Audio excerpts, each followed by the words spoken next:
E aí, pessoal, tudo bem? Estamos de volta para a nossa terceira aula.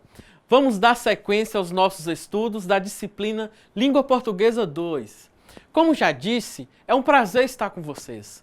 Além dessa videoaula, que apresentamos todo o conteúdo programático do plano de ensino, vocês terão acesso à sala virtual dessa disciplina, onde poderá acessar a qualquer momento o caderno didático ou a apostila, bem como outros textos teóricos e vídeos disponíveis.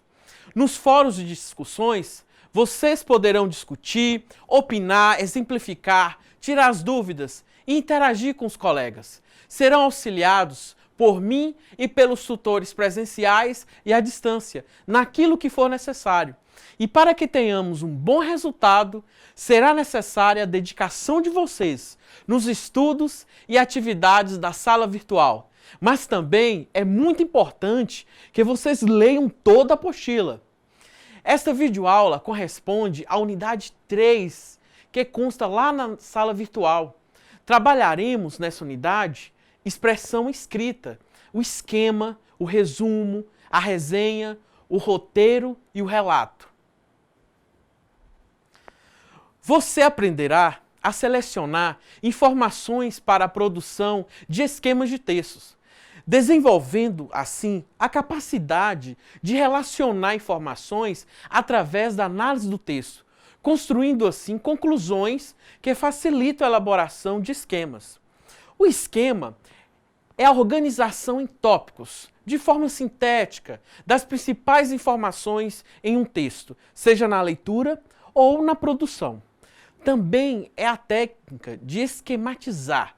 É muito útil em anotações de textos orais, como reuniões, palestras, aulas e demais situações em que há a necessidade de compreensão rápida de informações. Por exemplo, quando um superior passa orientações a um colaborador, a objetividade é a principal característica do esquema. Outras dicas podem ajudar. Faça anotações em tópicos, itens e subitens. Tente hierarquizar as ideias, as informações. Redija frases curtas. Use elementos paratextuais como setas, asteriscos, linhas, organogramas. Destaque as palavras-chave. Faça uma disposição clara do esqueleto, algo que torne a visualização fácil e agradável. Quando a situação permitir, utilize canetas em cores diferentes e marca-textos, por exemplo. Um esquema bem produzido deve permitir ao seu produtor retomar o percurso do texto ou da situação que foi esquematizada. Quase sempre, ele será o ponto de partida para a produção de outros textos e procedimentos, além de ser fundamental para ajudar na leitura de textos mais complexos. De um esquema podem originar-se um resumo, um relatório, uma circular, um cartaz, uma solicitação, para ficar com apenas alguns exemplos. De qualquer forma, tenha em mente que a habilidade de esquematizar virá com a prática. Exemplificando, temos um texto para em seguida vermos como fica o esquema dele. Olha só. Qual é a internet mais rápida que dá para ter em casa? Esse é um texto do Bruno Garatoni, que saiu na Super Interessante no mês de maio de 2006. O limite está em 8 Mbps, por aqui. Mas se você morasse em Hong Kong, poderia acessar a rede a 1 GB por segundo. O suficiente para baixar toda a obra dos Beatles em 14 segundos, ou um DVD em 30 segundos. Essa velocidade é possível porque a companhia chinesa HKBN interligou seus usuários via cabos internet, feitos para redes locais. Eles são bem mais rápidos que os fios das redes de telefonia e de TV a cabo. É como se toda a Hong Kong fosse uma gigantesca lan house. Mas o que deve aposentar a banda larga que a gente conhece é outra tecnologia, a fibra óptica. Ela espreme bits e bytes em microtubos de vidro na forma de ondas de luz e estão nas redes de telecomunicações desde os anos 80. Mas até agora o lugar dela era nas centrais, que concentram o tráfego de milhares de computadores, já que por uma linha particular de fibra em cada residência sai caro. Até agora. É que várias empresas estão apostando nas conexões óticas. O futuro promete. E aí vocês têm esse esquema elaborado sobre a internet mais rápida. Vocês podem observar que nesse esquema nós podemos ver que é um esquema que resume aquele texto, colocando, na verdade, os pontos-chave, como Brasil, Hong Kong, colocando o que nós temos em cada um desses países de velocidade da internet. Falando da importância do que em cada lugar a gente pode baixar, o nome da empresa, né? Como que se compara ao Hong Kong. Nós temos, na verdade, informações que remetem ao texto, as redes locais. Nós temos situações que, se você ler o texto e resumiu, vai perceber que, a partir desse texto, nós podemos formar outros gêneros textuais, como até uma palestra, exemplificando como que essa internet mais rápida pode chegar até a casa das pessoas. Se vocês forem observar, o esquema ele pode ser, a grosso modo, ou pode também ser utilizado para outras explicações.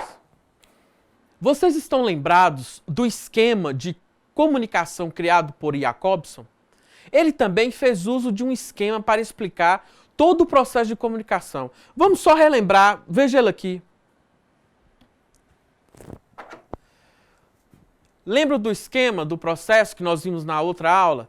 Que nós evidenciamos o contexto da informação, que a mensagem ela tinha que ser passada através de um canal, utilizando um código que nós colocamos como língua portuguesa, ou língua italiana, língua espanhola, mas esse código, ele na verdade precisaria desse contexto, onde o emissor passaria todas as informações através desse canal, que pode ser falado ou escrito, para o receptor. Esse é um esquema de construção. Olha só, um esquema elaborado pelo Jacobson virou, na verdade, um texto que pode ser utilizado em vários estudos, inclusive acadêmicos. Eu, particularmente, gosto de planejar aulas e estudar utilizando de esquemas. Vamos verificar alguns deles. Olha só, aqui nós temos um esquema que é entre chaves. Então você coloca o título do que você irá evidenciar, se esse esquema é de um livro, se esse esquema é de um filme, se é de um texto, se é de uma palestra que você vai dar, e você tem que evidenciar as ideias principais desse texto. A ideia principal 1, a ideia principal 2. Dessa ideia principal vai surgindo outras ideias secundárias, assim como na ideia principal 2. Em seguida, você vai colocando todos os detalhes do que possa ter nesse esquema, baseado, é claro, no assunto que você propôs aqui.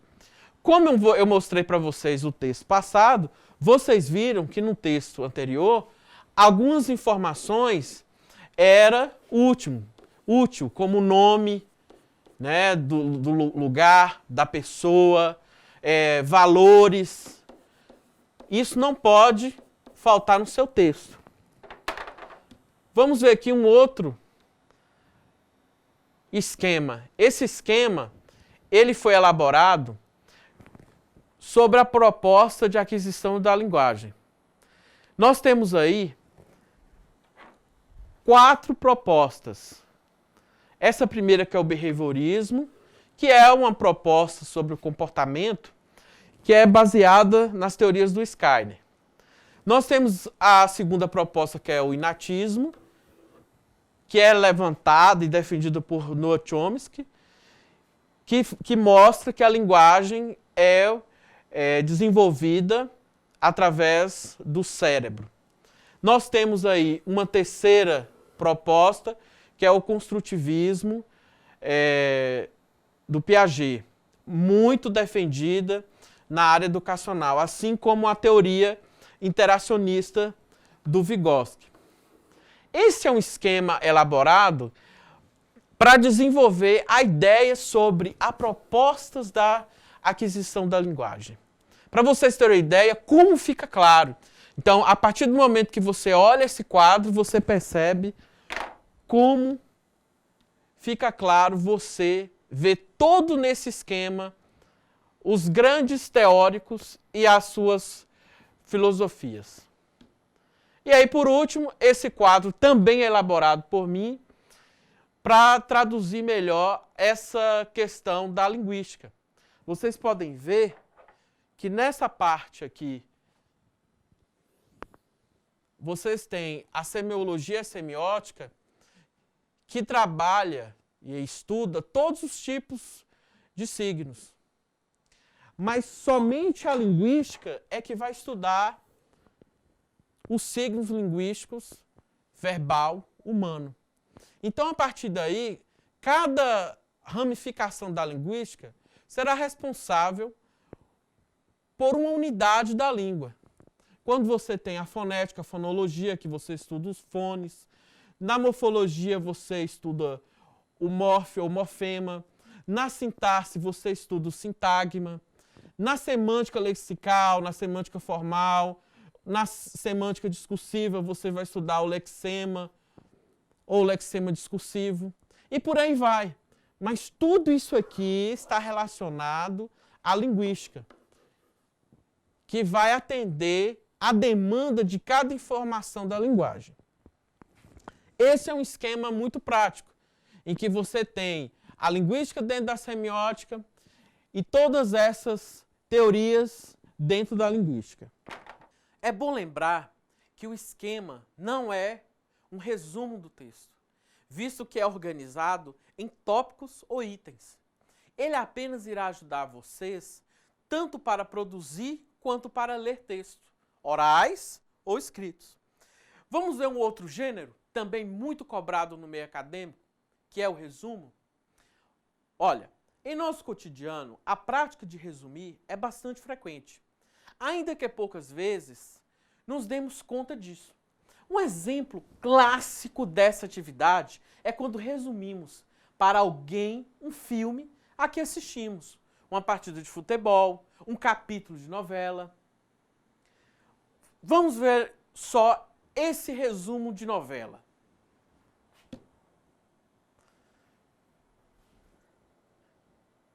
Na fictícia Grotas do São Francisco, no Nordeste brasileiro, é onde tudo começa no final da década de 1960. O coronel Jacinto, que é vivido por Tarcísio Meira, dono de quase tudo ali, comanda a política, a economia e quem aparecer pela sua frente. Mas ele quer ainda mais. E por isso que está de olho nas terras do Capitão Rosa, vivido pelo ator Rodrigo Lombardi. Dono da fazenda Piatã, o cabra tem moral e coragem para enfrentar a figura do Todo-Poderoso. E é por isso que provoca o início do duelo que vai atravessar gerações até os dias de hoje. Olha o resumo dessa semana. Coronel Floriano alerta Afrânio sobre as acusações de Belmiro contra ele. Doninha repreende a Encarnação em defesa de Leonor. Clemente revela a Afrânio os motivos pelos quais o povo respeitava seu pai. Eulália insinua a Capitão Rosa que ele está se tornando um líder popular. Padre Romão aceita celebrar a união de Afrânio e Leonor. Yolanda promete a Matilde que esquecerá Afrânio. Coronel Floriano reclama da administração de Afrânio com a Encarnação. Afrânio pede que Doninha ajude Leonor a pagar sua promessa para São Gonçalo. Vocês viram aí que o resumo de um capítulo da novela coube apenas em um parágrafo. Alguns lembram de mais detalhes, outros de menos, mas intuitivamente selecionamos assunto, autor, participantes e outras informações relevantes, como data, jogadores, personagens, suas atitudes e fala. Resumir textos escritos não é diferente. O objetivo é o mesmo, apenas mudou a ferramenta, já que precisamos, neste caso, fazer no papel tudo que tão bem fazemos oralmente. Informar o assunto, quem escreveu, onde o texto foi publicado, ideias relevantes. Resumir significa sintetizar, reduzir, simplificar, mantendo a essência. Boa parte da tradição escolar, infelizmente, ensina que fazer um resumo consiste em grifar as partes principais de um texto e depois copiá-las. Na verdade, isso seria uma coxa de retalhos, já que a coesão, componente fundamental de um texto, que nós já vimos, é inexistente nessa técnica de resumir. Um bom resumo é uma nova construção, elaborada, que tem como pré-requisito uma leitura competente do texto. Digamos assim, é fundamental, primeiro, que eu tenha entendido o que precisará ser resumido. Uma boa leitura que obedece aos seguintes passos. Vamos lá, olha só. Leia o texto integralmente, procurando identificar, no primeiro momento, o assunto discutido ou exposto. Releia o material, dessa vez anotando palavras cujos significados você desconheça. Se a situação permitir, um bom dicionário é uma ajuda e tanto nesta aula. Também esteja atento aos advérbios e outros elementos relacionados. Ou seja, que estabeleça conexão entre as frases, tais como embora, já, que, por isso, entretanto. Ou seja, as conjunções. No terceiro momento, assinale as afirmações do autor do texto. Elas vêm geralmente expressas com o verbo no presente do indicativo. A necessidade de aprovação é inerente ao ser humano.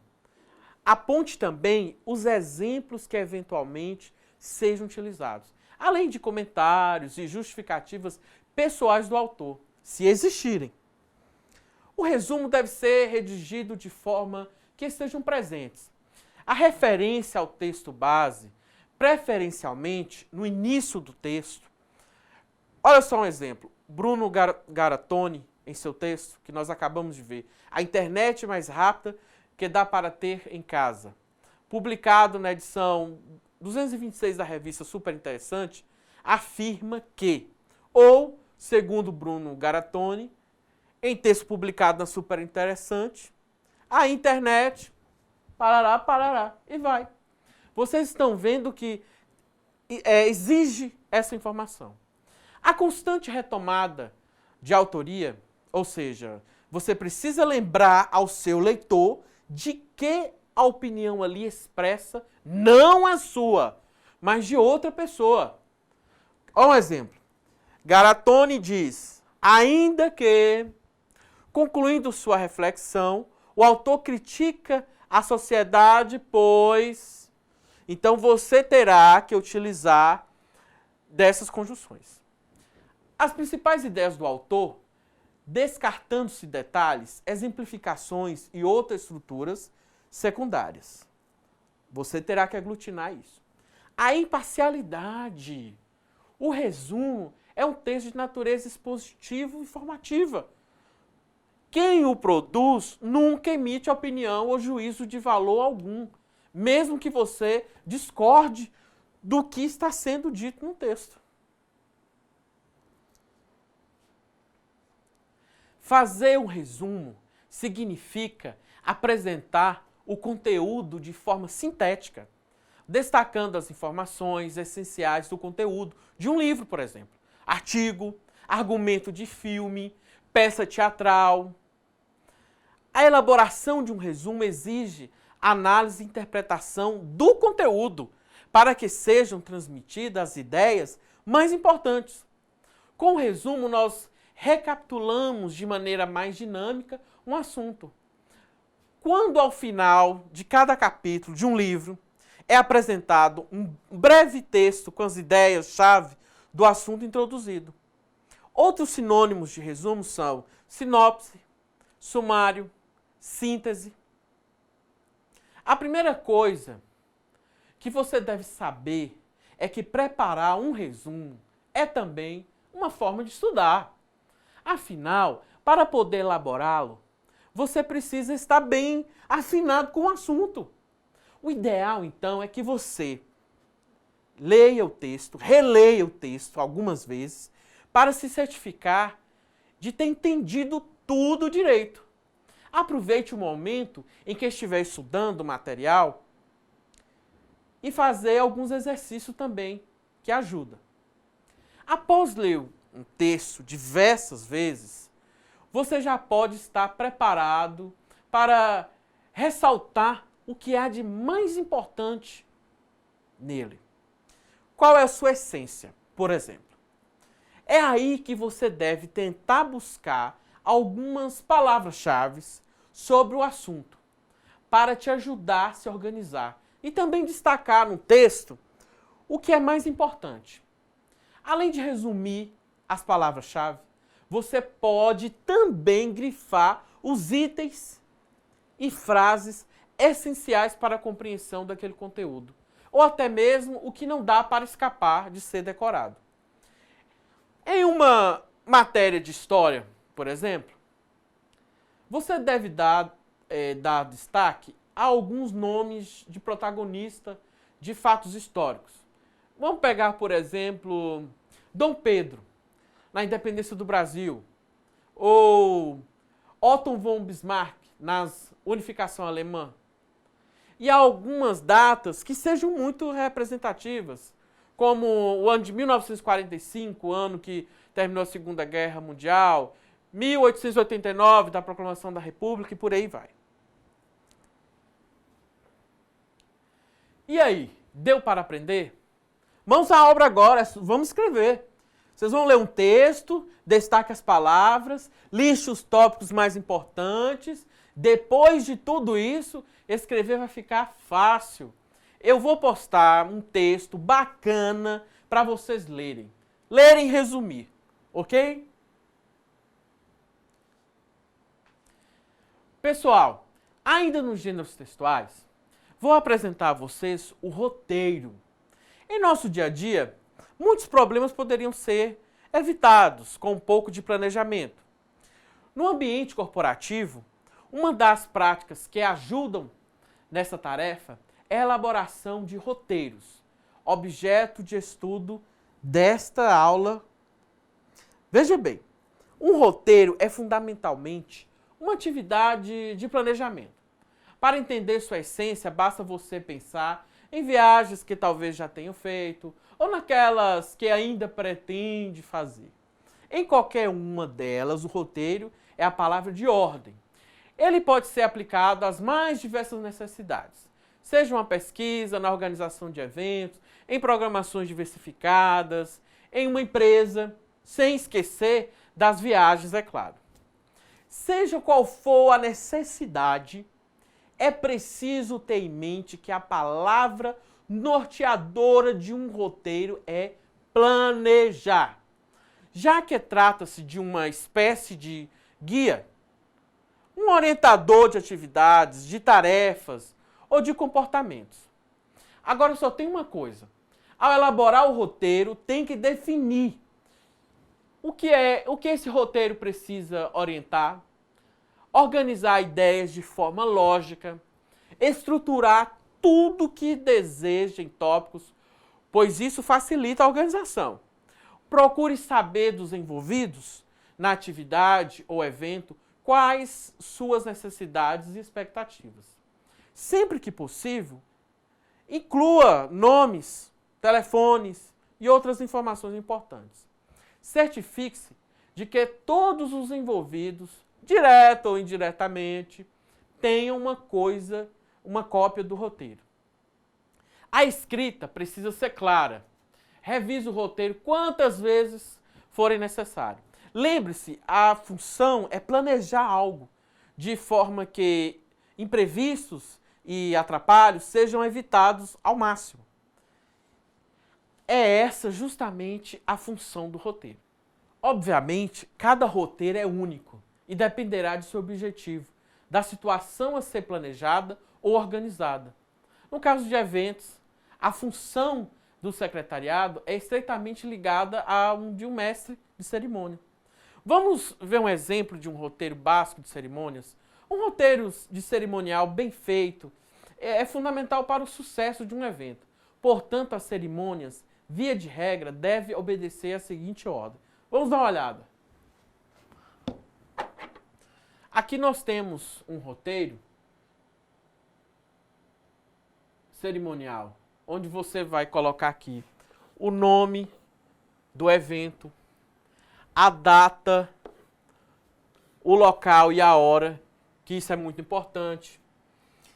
Na introdução, você vai colocar, é como se fosse uma apresentação, o que é que tem que ter, né? As boas-vindas, a explicação sobre o evento, a instituição, as pessoas ali presentes, a importância, o objetivo desse evento. Especificar a mesa, quem são as pessoas da mesa, o presidente, o diretor, o coordenador, os discursos, porque você também precisa colocar a ordem, quem vai falar primeiro, quem vai falar depois, os agradecimentos ao evento, se chegou também uma autoridade em seguida, o encerramento da cerimônia, e geralmente essa cerimônia possui um coquetel, convidar para esse coquetel, informar onde será, e atividades acadêmicas e culturais subsequentes. Se vai haver um show, se vai haver uma dança, algo cultural. Existem vários tipos de roteiro. O cerimonial, o telejornal, o de teatro, o de filme, o de audiovisual, publicitário, de viagem, o turístico, entrevista, literário, há uma infinidade. No roteiro de filme ou de uma novela, por exemplo, você deve desenvolver uma ideia. Todo roteiro, assim como toda obra literária e toda obra de arte, começa sempre a partir de uma ideia. E as ideias valem ouro. A criatividade pode ser alimentada pela observação e interpretação da realidade. Muita leitura, muita pesquisa, vivências do autor. O importante é que cada um desenvolva seu próprio processo criativo, como, por exemplo, métodos de relaxamento ou rituais simples para instigar a imaginação e despertar a intuição. No entanto, a transpiração é tão importante quanto a inspiração. Definir o conflito. Traduzir a ideia em um conflito essencial e condensar este conflito em palavras. O conflito é a matéria-prima da dramaturgia e pode confrontar diversas forças. Por exemplo, o ser humano contra outros seres humanos. O ser humano contra as forças da natureza. O ser humano contra ele mesmo. E por aí vai. Todo bom roteiro tem um conflito essencial e pode ser resumido em uma única frase. Criar uma sinopse, por exemplo, o argumento, definir as personagens, quem, determinar quem viverá o conflito básico e definir o perfil das outras personagens. Uma ferramenta interessante para a criação de personagens consistentes é criar uma ficha, contendo informações diversas sobre cada uma delas, como, por exemplo, seus dados, seus hábitos, seus costumes, a religião, a situação financeira, dados biográficos, perfis psicológicos, crenças religiosas, filosóficas e muitas outras. Além das personagens, a sinopse deve definir a localização da ação, em que época ela acontece e descrever o decurso da ação dramática, a estrutura da ação. Elaborar uma estrutura, organizar uma ação dramática, como? Definir de que maneira as personagens viverão conflito, ou seja, de que forma a história será contada. Para isso é importante definir, no roteiro, a ação, ou seja, a parte central da ação dramática, a espinha dorsal desse roteiro. A estrutura é a divisão da sinopse em partes e a forma. É como uma trama que vai evoluir até seu desfecho. Uma estrutura clássica é conhecida como ternário. Divide-se em 3 partes. Né? Aí na estrutura é preciso definir também o formato do audiovisual. Para tanto, o primeiro passo é determinar a mídia ou veículo para o qual se destina o roteiro. E depois fixar o formato de acordo com a mídia-alvo. Elaborar o pré-roteiro ou roteiro literário. Incluir os diálogos, falas ou locução, que são o fator determinante do tempo dramático, das cenas ou sequências. Definir as palavras que serão usadas pelas personagens, que viverão conflito. As rubricas ou indicações devem acompanhar as falas, descrevendo o estado de ânimo ou atitude das personagens, para orientar o diretor e atores com relação ao clima de cada fala e de cada cena. Os principais aspectos para a criação dos diálogos são a coerência e o conteúdo das falas e a maneira como se fala. Participar do roteiro final ou participar do roteiro técnico, manejar cenas e criar uma unidade dramática para o audiovisual. O roteiro final é um trabalho de equipe que requer a interação do roteirista com o diretor, a equipe de produção e até com o elenco todo. É hora de corrigir imperfeições e trabalhar as imagens mais a fundo, incluindo os movimentos de câmera, planos de filmagem. Aqui também serão incluídos a iluminação, né, a trilha sonora, o elenco e outros detalhes de produção. Ao final desse trabalho, o roteiro deve estar pronto para ser gravado. Existe um passo a passo para desenvolver esse roteiro, mas com certeza deve ser bem prazeroso e criativo. Mais prazeroso que um roteiro turístico ou de viagem, eu acho impossível. Vamos viajar para o Rio de Janeiro, a cidade maravilhosa. Ver os atrativos turísticos e pensar em um roteiro de viagem. Eu convido vocês a embarcar nessa. Vamos para o Rio de Janeiro. E para ir para o Rio de Janeiro, nós vamos criar um roteiro.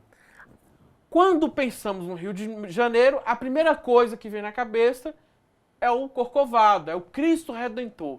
Então teríamos que deixar um tempo disponível para conhecer o Rio de Janeiro. Uma manhã toda ou um dia todo para conhecer o Cristo Redentor. Nós teríamos que definir se nós iríamos de trem ou se a gente ia por uma trilha ecológica. Qual seria a melhor parte desse roteiro? Por mim, eu ia no trem. Mas vocês têm que pensar o que seria melhor. Talvez a trilha você aproximaria mais da natureza, sentiria mais. É uma subida enorme. Depois de conhecer o Cristo Redentor, eu aconselho a gente passar no Pão de Açúcar. E nada melhor do que ir de bondinho. Aí seria perfeito. Ver todo o Rio de Janeiro por cima. por alto. Seria maravilhoso. No outro dia, a gente poderia pensar em ir em uma das praias famosas, como a praia de Copacabana, a praia de Ipanema, Leblon, e ver o pôr do sol na Pedra do Arpoador, que seria deslumbrante. Fecharia esse dia com chave de ouro. Mas, se tratando do Rio de Janeiro, nós temos uma porção de atrativos. Por isso que é importante o roteiro. Veja só como deixar de não assistir um jogo no Maracanã entre o Flamengo e o Fluminense.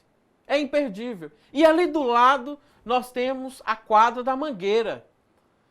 E festejar a vitória da Mangueira desse ano no Carnaval seria irrecusável. Então é um dos atrativos que deveria entrar no roteiro. Para absorver um pouco de cultura, nada melhor do que ir até Niterói, de balsa, e passear um pouco nesse museu arquitetado por Oscar Niemeyer, ver cada quadro maravilhoso. É a verdadeira arte moderna. Eu recomendo, e isso tem que fazer parte do roteiro. Para consumir mais um pouco da natureza, nada melhor do que visitar o Jardim Botânico. Maravilhoso. Tem um orquidário impressionante. Centenas de características, de qualidades de orquídeas. Um lugar para ler, para sair com a família, para fazer um piquenique, seria perfeito. Mas ninguém é de ferro, né? Se a gente está no Rio de Janeiro, se for na época do Carnaval, o sambódromo iria ficar pequeno. Não tem como não deixar de assistir às escolas de samba. Eu recomendo um outro lugar maravilhoso, e aí nós já estamos num roteiro de 10 dias, visitar a Feira de São Cristóvão, em São Cristóvão mesmo. Um lugar que é carioca, mas com gostinho nordestino. Música nordestina, um forró maravilhoso, comidas nordestinas. E eu não vou nem falar que comida seria essa. À noite a gente poderia ir no bairro boêmio da Lapa. E lá a gente poderia visitar o Lapa 40 Graus, do Carlinhos de Jesus, ou até ir na boate, na terceira melhor boate do mundo, o Rio Cenário. Seria imperdível. Depois de viajarmos pelo Rio de Janeiro e aproveitar cada lugar desse, que é maravilhoso, nós vamos agora para o gênero textual relato. Se bem que, além de criar um roteiro, eu acabei relatando as maravilhas deste lugar. A arte de contar está na natureza do ser humano. Sentimos necessidade de passar informações ao outro. O relato é só uma das possibilidades de contar algo para alguém. Relato é um texto no qual são apresentadas as informações básicas e os fatos relacionados a um acontecimento específico. O principal objetivo do relato, que pode ser oral ou escrito, é informar, reconstruir para o leitor uma sequência de acontecimentos pertencentes ao tipo textual narrativo. Os relatos são escritos ou contados em primeira pessoa, com predomínio dos verbos no passado. Como o principal objetivo de um relato é informar, é muito importante que os fatos, as ocorrências, sejam bem articulados. Caso contrário, o leitor ou ouvinte ficará confuso e a comunicação será truncada. É preciso, portanto, haver coerência, lógica entre as ideias. Os relatos ocupam várias esferas da vida cotidiana, desde os boletins de ocorrências nas delegacias, até os diários de viagem e até mesmo em descrições de passeios ou atividades profissionais. Como em toda situação de comunicação, é preciso que o relator esteja atento ao perfil de seus interlocutores. É a linguagem que deverá ser usada, né, formal ou informal, bem como selecionar os fatos a partir dessa imagem, que é uma imagem construída, atendo-se somente ao que é relevante a cada caso. Ao produzir um relato escrito, devemos ter em mente que o nosso leitor não terá possibilidade de solicitar informações complementares, o que só é possível em um relato oral. Dessa forma, o texto precisa conter todas as informações necessárias para quem o lê. Na produção de um relato, procure lembrar de um episódio marcante ocorrido com você na infância ou na vida adulta e escreva sobre ele. Antes de começar, pense nos seus interlocutores. Imagine que seu relato será lido por seus colegas de trabalho, colegas de sala, na empresa, e use uma linguagem e um nível de formalidade adequado a cada contexto. Situe o episódio no tempo e no espaço. Crie referências lógicas para o seu leitor. Cite pessoas envolvidas e procure descrever suas reações e sentimentos. Lembre-se de usar a primeira pessoa e empregar os verbos no passado. Produza inicialmente um rascunho. Depois, revise-o e só então passe para o texto limpo. Caso sinta-se à vontade, dê seu texto para que os colegas e familiares o leiam. Ao narrar um acontecimento, produz-se inevitavelmente um relato, seja escrito ou oral. Sua principal função é tornar conhecida uma ação ou sequência de ações já ocorridas, sendo, portanto, no campo da escrita, um texto primordialmente narrativo. Quando se conta como foi um acidente, de que forma um jogador fez um gol, ou como um crime ocorreu, por exemplo, estão sendo produzidos relatos. Esse tipo de texto, costumeiramente, insere-se em outros. Notícias, notas, informativas, biografias, diários, blogs, relatórios e textos que tratam sobre a história são essencialmente constituídos de relatos. Até os boletins de ocorrência são. Sem eles, as reportagens não poderiam ser escritas e muitas entrevistas não teriam um bom motivo para ser realizadas. A maior parte das cartas pessoais praticamente não existiriam. Logo, conclui-se que, embora seja de simples estrutura, os relatos são talvez o tipo de texto mais comum no cotidiano. Eles não pressupõem histórias com conflito, tampouco com contextualizações e descrições muito elaboradas. Basta que sejam narradas as ações de uma ou mais personagens, reais ou não. Algumas vezes, a narração é confundida com relato, pois em grande parte ela é formada por relatos. Contudo, na narração, espera-se algo mais, um desenvolvimento de um conflito, um clímax, um desfecho. O relato possui um título simples, cujo objetivo é a mera identificação sobre o que ele trata. Por exemplo, relato de um carteiro, relato sobre um roubo. Quanto às demais partes da estrutura, não há segredo. O relato pode ter uma ou mais parágrafos, depende de sua função. No caso de um exame vestibular, sua extensão dependerá exclusivamente do espaço fornecido da prova. Os relatos podem ser de experimentos, experiências vividas, viagem, histórico e outros mais. Vamos ver um exemplo de relato de uma pessoa muito conhecida no meio educacional. Quem vocês acham que é? Paulo Freire, isso mesmo.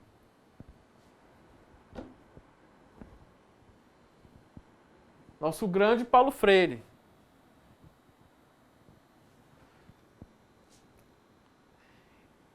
Ele disse assim: minha primeira professora. A primeira presença em meu aprendizado escolar que me causou impacto e causa até hoje foi uma jovem professorinha. É claro que eu uso esse termo, professorinha, com muito afeto. Chamava-se Eunice Vasconcelos. E foi com ela que eu aprendi a fazer o que ela chamava de sentenças. Eu já sabia ler e escrever quando cheguei à escolinha particular de Eunice, aos 6 anos. Era, portanto, a década de 20. Eu havia sido alfabetizado em casa por minha mãe e meu pai durante uma infância marcada por dificuldades financeiras, mas também por muita harmonia familiar. Minha alfabetização não me foi nada enfadonha, porque partiu de palavras e frases ligadas à minha experiência, escritas com gravetos no chão de terra do quintal. Não houve ruptura alguma entre o novo mundo, que era a escolinha de Eunice, e o mundo das minhas primeiras experiências. O de minha velha casa do Recife, onde nasci, com suas salas, seu terraço, seu quintal cheio de árvores frondosas. A minha alegria de viver, que me marca até hoje, se transferia de casa para escola. Ainda que cada uma tivesse suas características especiais. Isso porque a escola de Eunice não me amedrontava, não tolhia minha curiosidade. Quando Eunice me ensinou, era uma meninota, uma jovenzinha de seus 16, 17 anos. Sem que eu ainda percebesse, ela me fez o primeiro chamamento com relação a uma indiscutível amorosidade que eu tenho até hoje e desde há muito tempo pelos problemas da linguagem, particularmente os da linguagem brasileira, a chamada língua portuguesa no Brasil. Ela com certeza não me disse, mas é como se tivesse dito a mim, ainda criança pequena: Paulo, repara bem como é bonita a maneira que a gente tem de falar. É como se ela me tivesse chamado. Eu me entregava com prazer a tarefa de formar sentenças. Era assim que ela costumava dizer. Eunice me pedia que colocasse numa folha de papel tantas palavras quantas eu conhecesse. Eu ia dando forma às sentenças, com essas palavras que eu escolhia e escrevia. Então Eunice debatia comigo o sentido, a significação de cada uma. Foi criado naturalmente uma intimidade e um gosto com as ocorrências da língua. Os verbos, seus modos, seus tempos. A professorinha só intervinha quando eu me via em dificuldades, mas nunca teve a preocupação de me fazer decorar regras gramaticais. Mais tarde ficamos amigos, mantive um contato próximo com ela, sua família, sua irmã Débora, até o golpe de 64. Eu fui para o exílio e de lá me correspondia com Eunice. Tenho a impressão de que durante 2 anos ou 3 mandei cartas para ela. Eunice ficava muito contente. Não se casou. Talvez isso tenha alguma relação com a abnegação, a amorosidade que a gente tem pela docência. E talvez ela tenha agido um pouco como eu. Ao fazer a docência, o meio da minha vida, eu termino transformando a docência no fim da minha vida. Eunice foi professora do Estado, se aposentou, levou uma vida bem normal. Depois morreu em 1977. Eu ainda no exílio. Hoje a presença dela são saudades, são lembranças vivas. Me faz até lembrar daquela música antiga do Ataúfo Alves. Ai, que saudade da professorinha que me ensinou o beabá. Esse texto é um relato de Paulo Freire. Foi publicado pela revista Nova Escola em dezembro de 1994. Pessoal, vamos ficando por aqui. Obrigado pela atenção de vocês. Eu espero que vocês tenham gostado e que tenham absorvido ao menos um pouco que vimos aqui. Aguardo vocês na próxima aula. Lembre-se de acessar a sala virtual, participar dos fóruns, postar os seus comentários, as suas dúvidas, responda a questão proposta, mas também interaja com os colegas, dê sua opinião. O fórum é para discutir o que acabamos de ver nesta aula. Para cada aula existe um fórum de discussão, esperando pela sua participação. E não se esqueça dos estudos da apostila e das atividades propostas, que ajudarão a construir cada vez mais o seu conhecimento. Por enquanto, é só. Bons estudos e até a próxima. Um grande abraço!